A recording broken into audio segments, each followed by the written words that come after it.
Olá, estudante.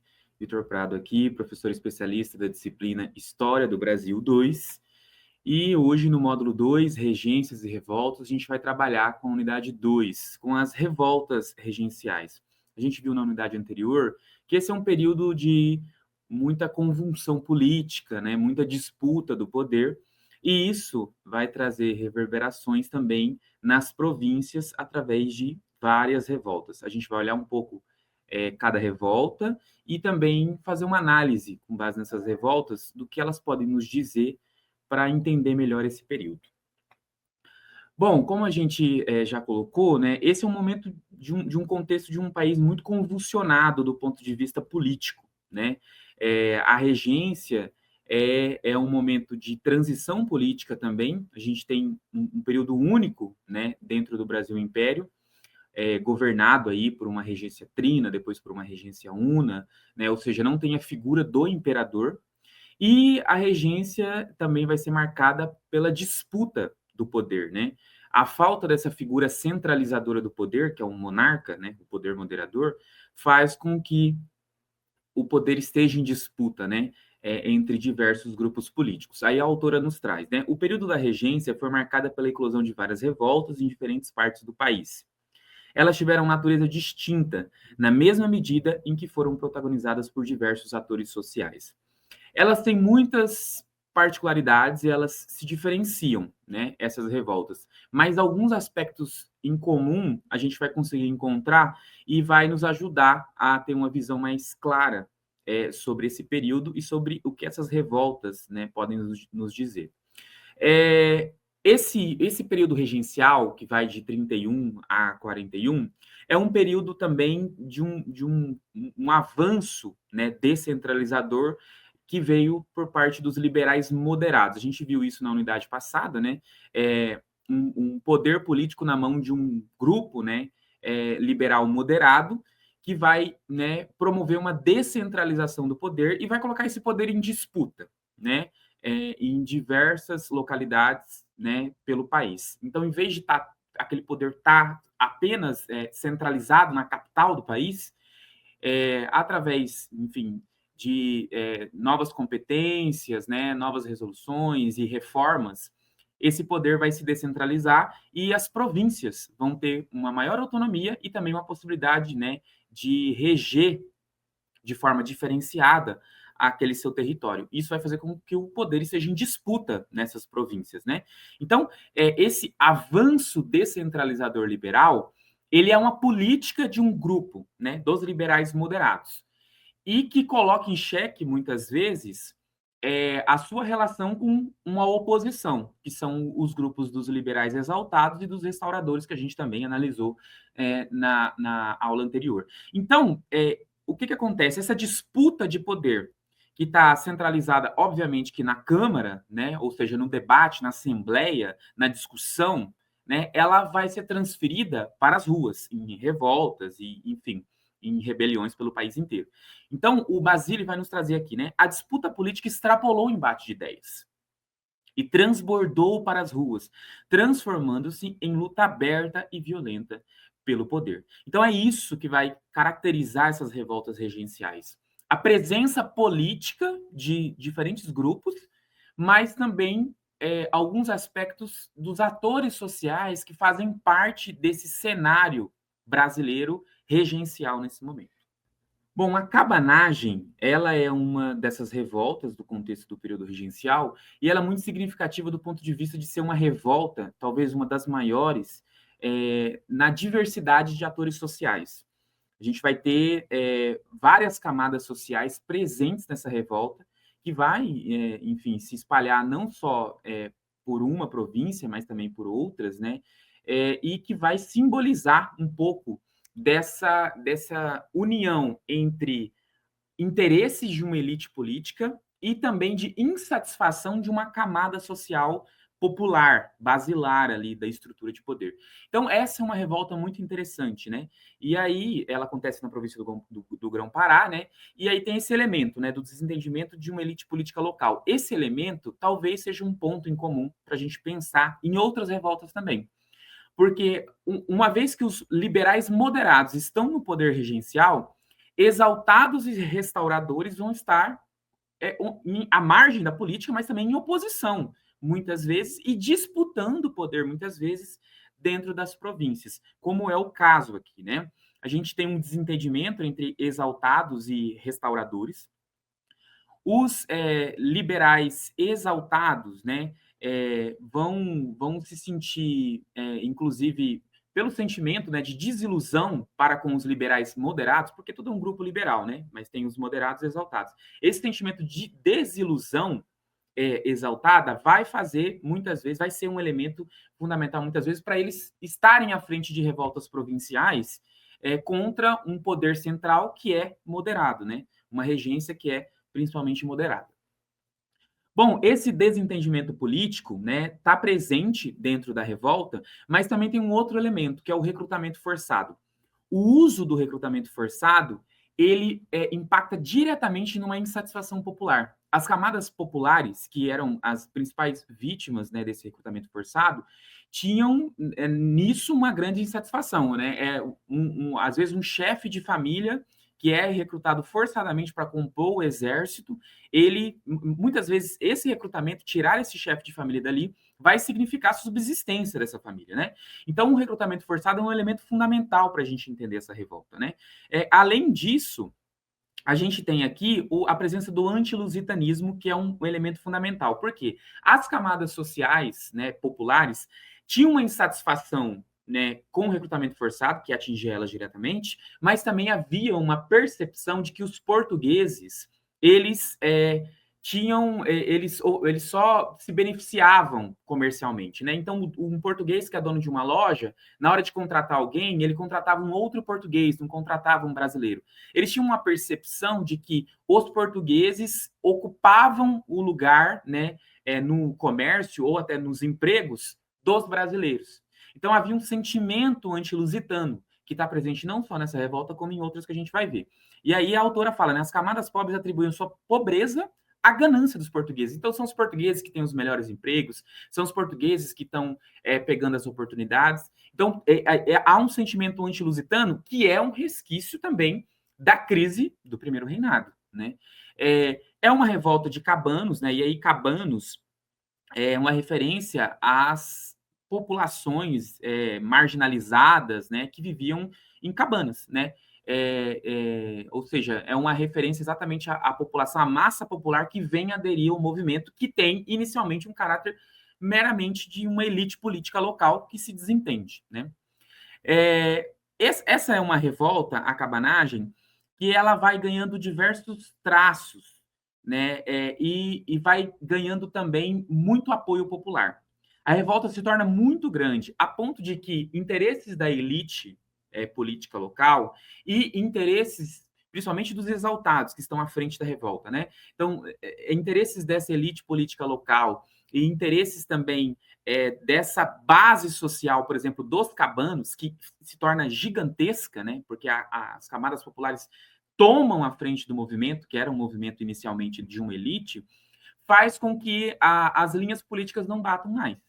Isso divide um pouco o movimento, enfraquece ele e acaba, né, enfim, não, cedendo a forte repressão. É na cabanagem, por exemplo, que a gente tem figuras, né, que vão ficar muito conhecidas, né, figuras do exército brasileiro da época que vão ficar muito conhecidas exatamente por combater essas revoltas, né, durante esse período. E isso vai acontecer com outras revoltas também, né? A gente vai ter o Barão de Caxias atuando, né, nessas revoltas enquanto barão, que posteriormente, né, vai ser condecorado duque, né?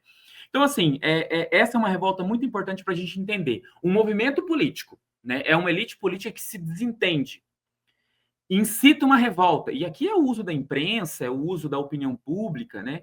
Incita uma revolta às camadas populares que estão insatisfeitas com a forma que as coisas são feitas, insatisfeitas com a sua pobreza, com a violência com que é tratado, por exemplo, a questão do recrutamento forçado, né?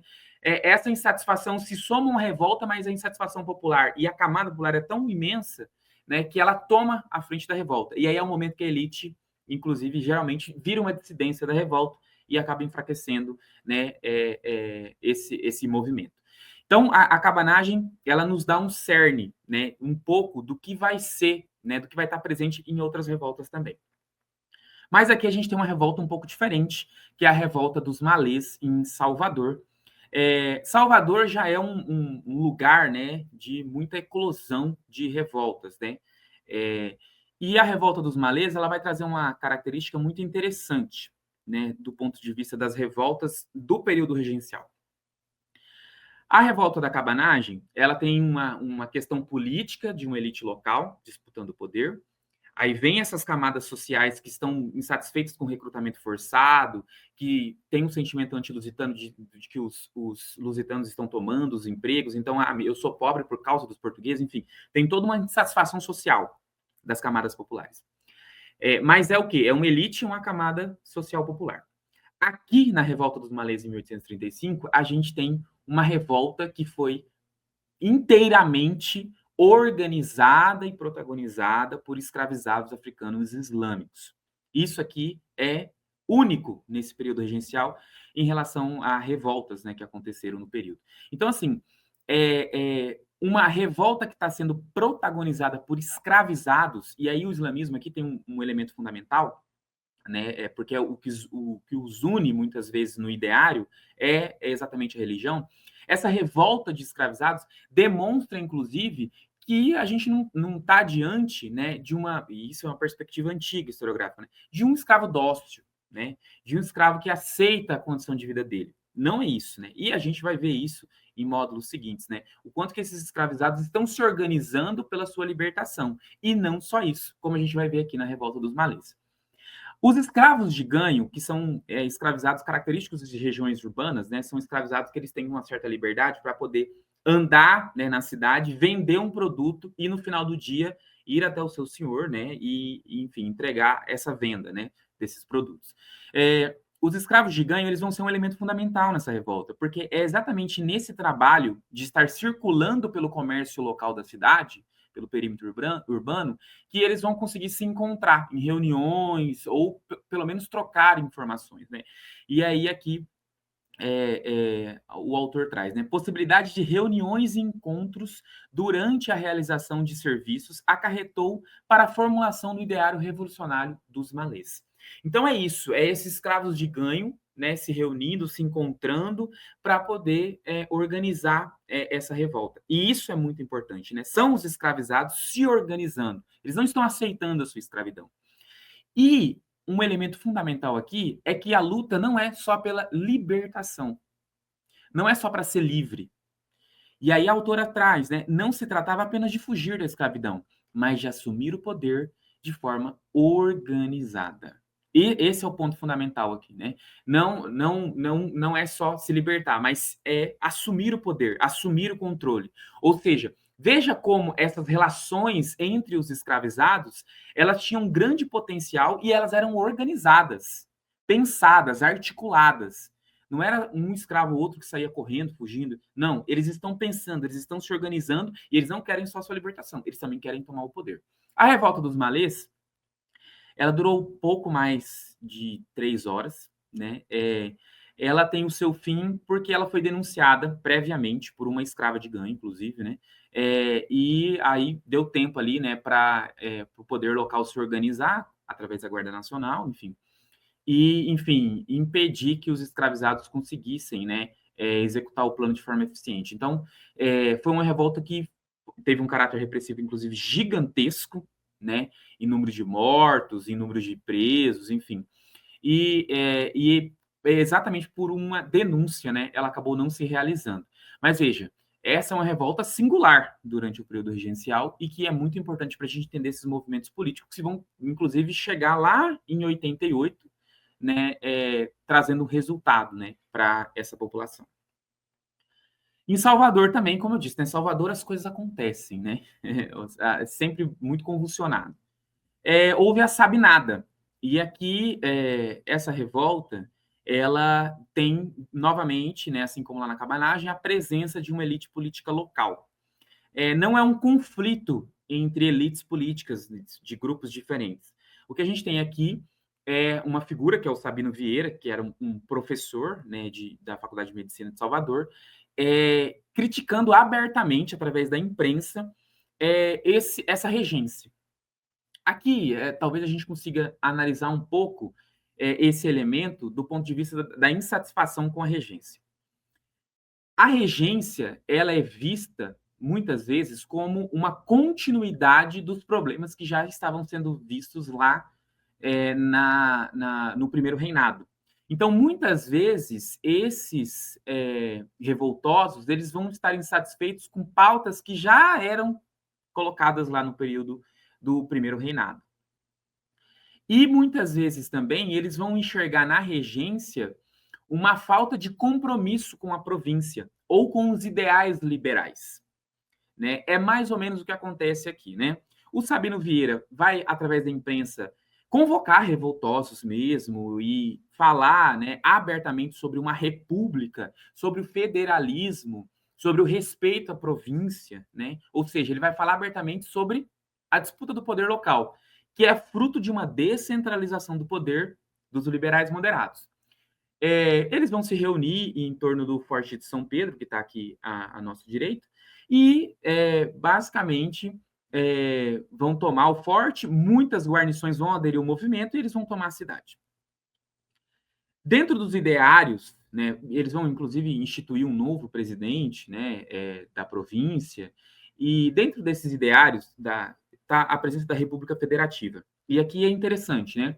Eles, a expectativa dos exaltados era o quê? Que os moderados fossem realmente implementar no país uma política descentralizadora efetiva.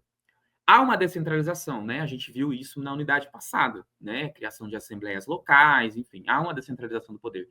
Mas, por exemplo, a nomeação do presidente da província é uma nomeação de cima para baixo, né? É o poder moderador através da regência, que vai nomear um presidente da província, e aí, no caso, era um presidente que não satisfazia, né, os anseios dessa elite política local.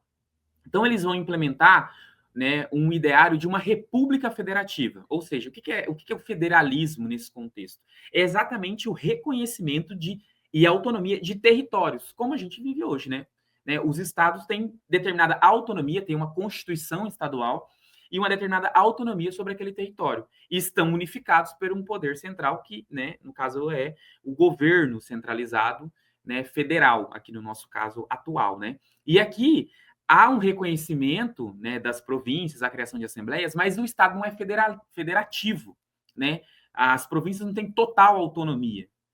Então, o que eles querem? Eles estão defendendo a federalização, eles estão defendendo o ideário de república, que é algo que os exaltados, inclusive, faz parte da cartilha exaltada, né, defender a república. Eles querem o fim da regência. E aqui é o ponto interessante, porque aqui demonstra que a insatisfação desses revoltosos é uma insatisfação ligada à política dos moderadores. A política, inclusive, da desilusão, né? Exaltados estão desiludidos com a política moderada, né? Então, é uma insatisfação com a política da regência, dos moderadores. Uma das questões é que essa República Federativa da Revolta Sabinada, ela teria o seu fim a partir do momento em que Dom Pedro II fosse coroado. Então, eles tinham na coroação do imperador o fim da revolta. O que eles estavam fazendo? Eles estavam querendo fazer uma manutenção do poder naquele momento, que claramente estava dissolvido, né, também. Então, veja, né, as características peculiares aqui, né, dessa revolta. Não tem uma presença do antilusitanismo. Nesse aspecto, os restauradores estavam muito tímidos, né, em relação à revolta. Mas tem a participação de diversas camadas sociais, homens livres, comerciantes, escravizados, guarnições, como, por exemplo, boa parte da guarnição do Forte de São Pedro. Mas Salvador fica numa região que é muito fácil de ser cercada, né? Então, há, né, um cerco em torno da cidade, uma forte repressão, milhares morrem, né? Muitos são presos e muitos também morrem depois, né, em execuções. Então, né, a revolta tem o seu fim dessa forma, mas representa um pouco dessa instabilidade política do período. Balaiada, né, acontece na província do Maranhão. Essa é uma revolta bem interessante também do ponto de vista de entender essas movimentações de uma elite e também de bases e camadas populares, similar um pouco à cabanagem.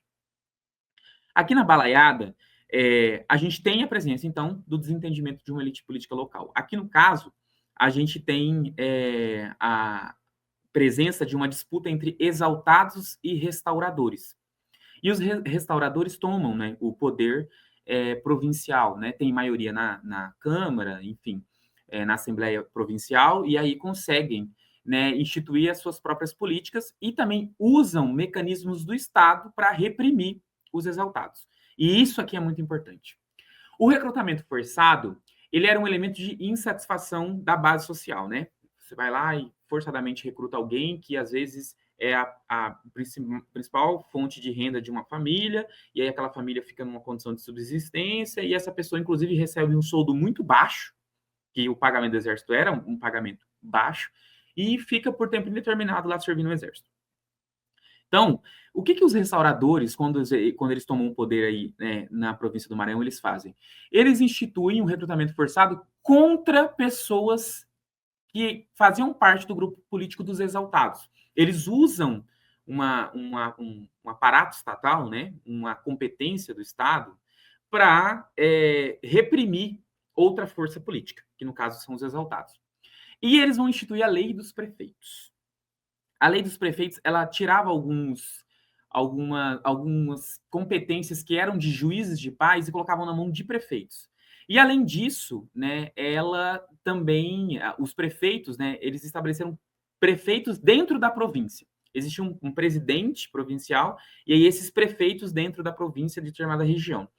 Essa lei dos prefeitos fazia com que fosse da escolha, né, fosse nomeado por restauradores os prefeitos locais.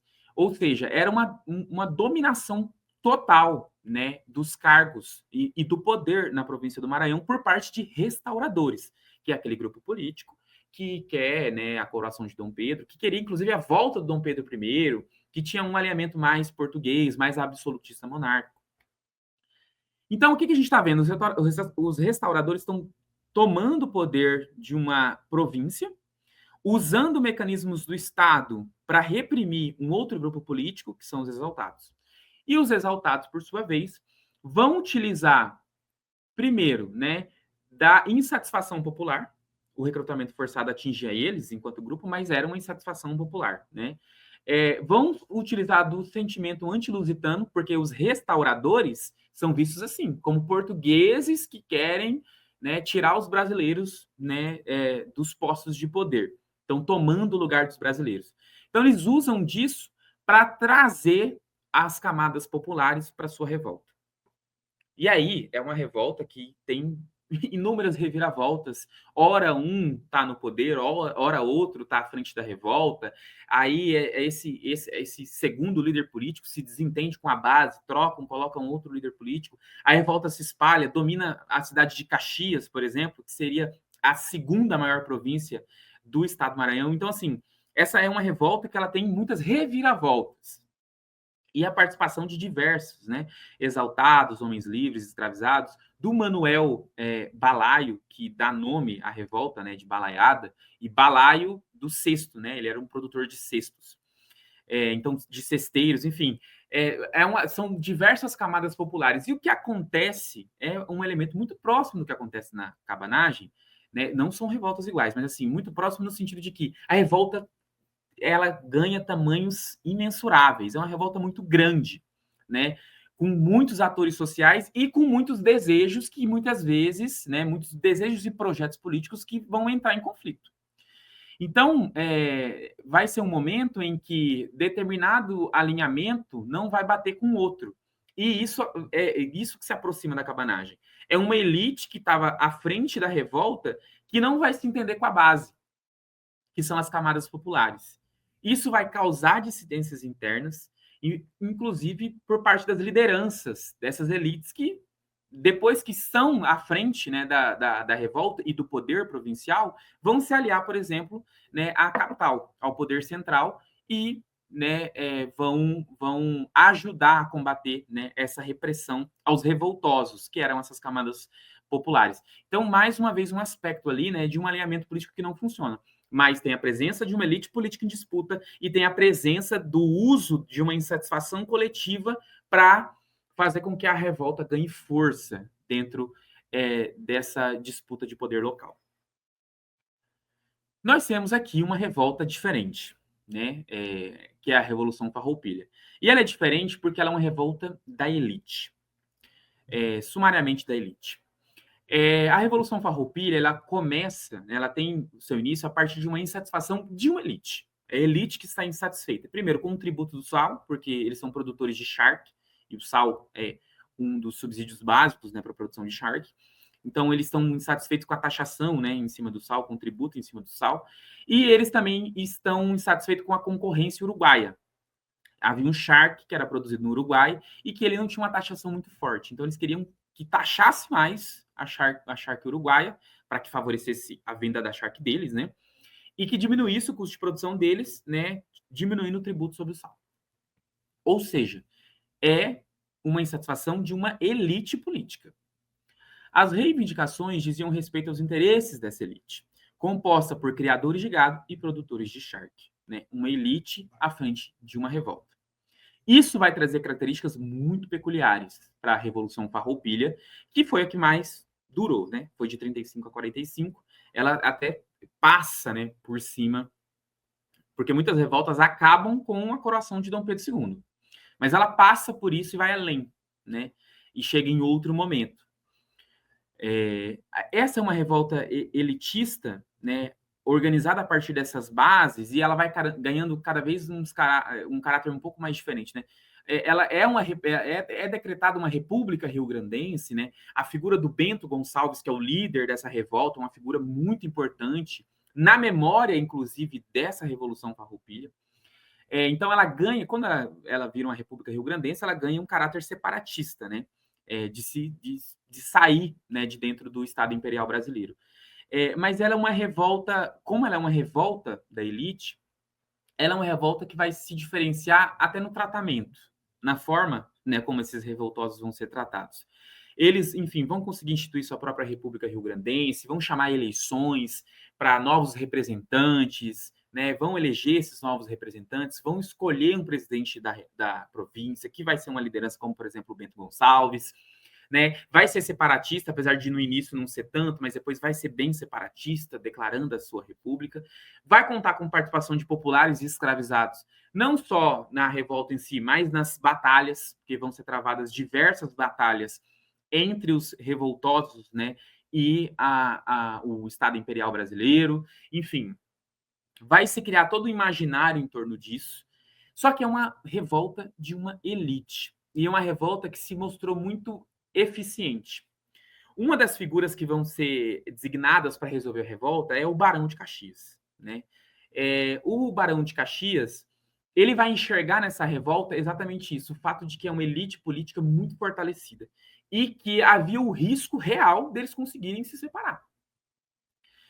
Então, a forma como vai ser tratado, né, esse fim dessa revolta, apesar de ter, né, um líder militar, né, designado para resolver aquilo, vai ser diferente. Não vai ser nas armas que eles vão resolver. E aí a autora vai trazer isso para nós, né? A diferença entre revoltas da elite de um lado e revoltas de homens livres e de escravos de outro refletia-se também na forma como eram tratados os rebeldes, uma vez derrotados. Esta guerra da Revolução Farroupilha, ela termina com a assinatura de um tratado que basicamente reconhece, né, todas as exigências feitas pela Revolução Farroupilha, né, em suma maioria, né? Mas as principais dela, a questão do tributo do sal, né, a questão do charque, né, da concorrência com o charque uruguaio, tudo isso é reconhecido, né? Há uma taxação sobre o charque, há uma diminuição do tributo do sal através de uma lei, né, que é colocada na Assembleia. O que está sendo dito aqui pela autora é que é bem simples. Uma revolta de homens livres ou de escravos, ela é tratada com repressão. A revolta dos malês, né, tem uma duração de 3 horas ali, forte repressão, muitos morrem, né, a cabanagem, muitos morrem, né, a balaiada, milhares morrem. Ou seja, é a repressão, é a prisão, né, de vários líderes. E aqui não.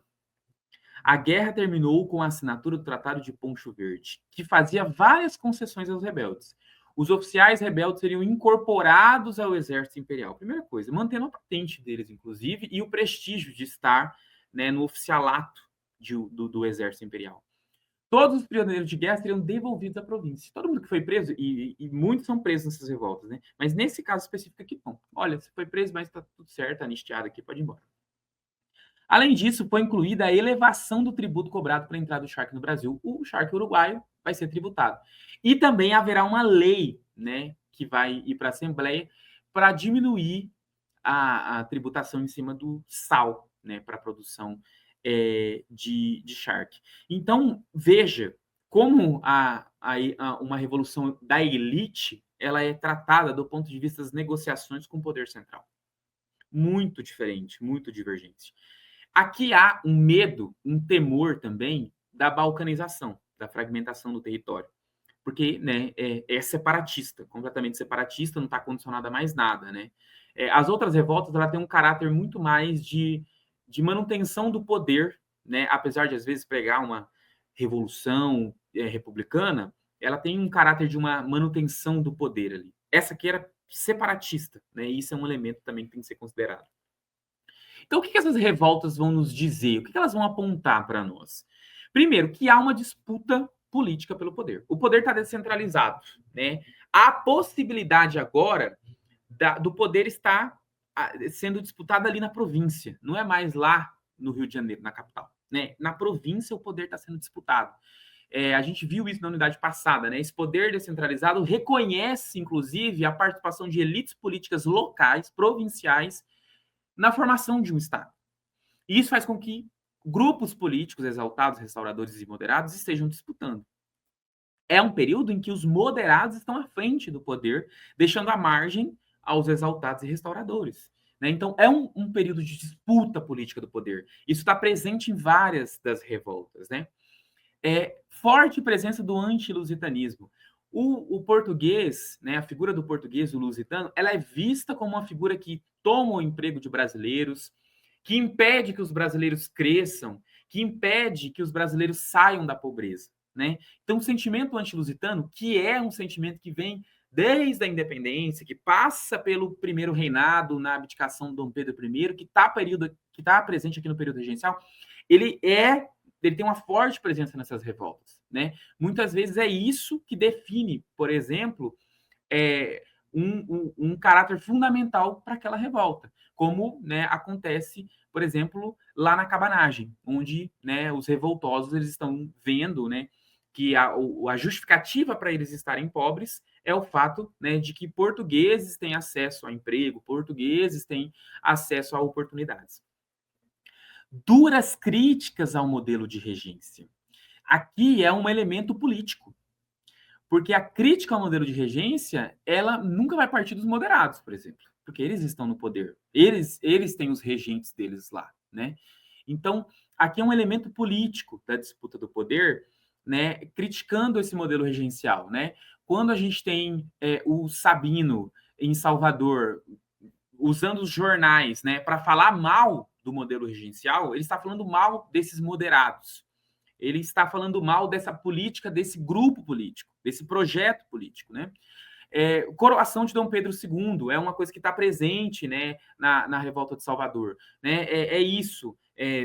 O erro, né, o problema está na falta de um poder que esteja na mão centralizado na mão de uma pessoa, né? Então, a volta do Dom Pedro II simbolizava isso. E também a coroação de um monarca brasileiro. O monarca nascido no Brasil. É a insatisfação com um grupo político. A coroação de Dom Pedro é isso. É um brasileiro sendo coroado, ou seja, responde a um sentimento anti-lusitano, mas é também o poder na mão não de moderados.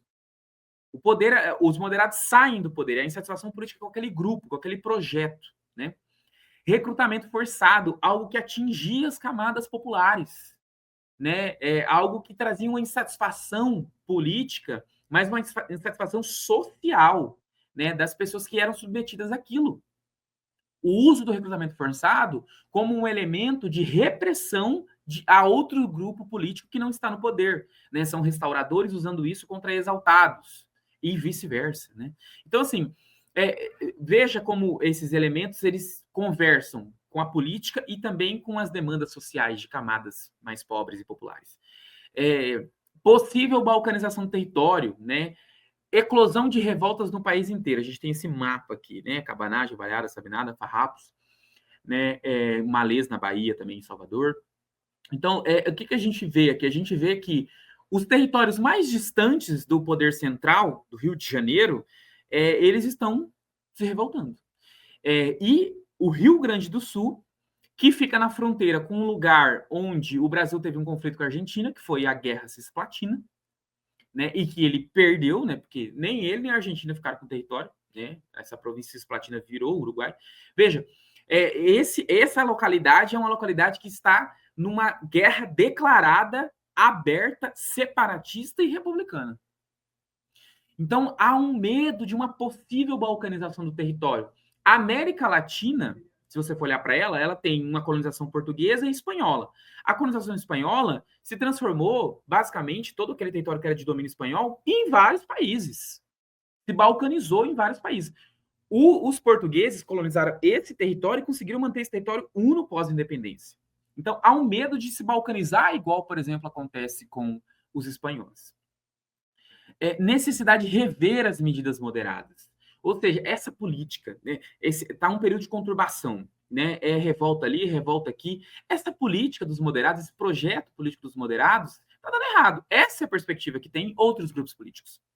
Então precisa ser revisto, como a gente viu na unidade passada, né? São restauradores, são exaltados, dizendo que precisa ser revisto isso. Né? Essa política não está funcionando.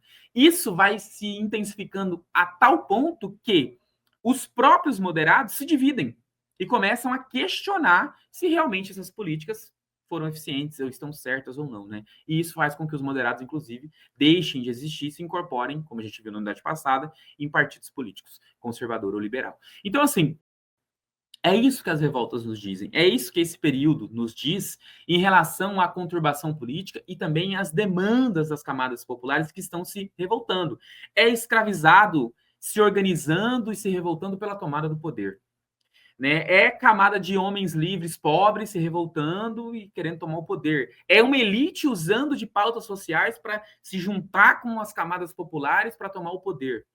Né? Então, são várias revoltas que nos dizem que é um momento em que o poder ele está dissolvido, em que as pessoas não são satisfeitas e que elas estão buscando a mudança não só através do embate político, como nos diz Basile, mas também nas ruas, né? Através dessas revoltas regenciais. Aqui tem algumas referências, né? Com o Marcelo Basile, como eu disse, né? Tem a Miriam Dounikoff, eu acho que é assim que se diz, o André Santos e o Joselito Zala. Uma recomendação específica aí para o André Santos, que fala sobre a revolta dos malês, e que é muito interessante o texto dele.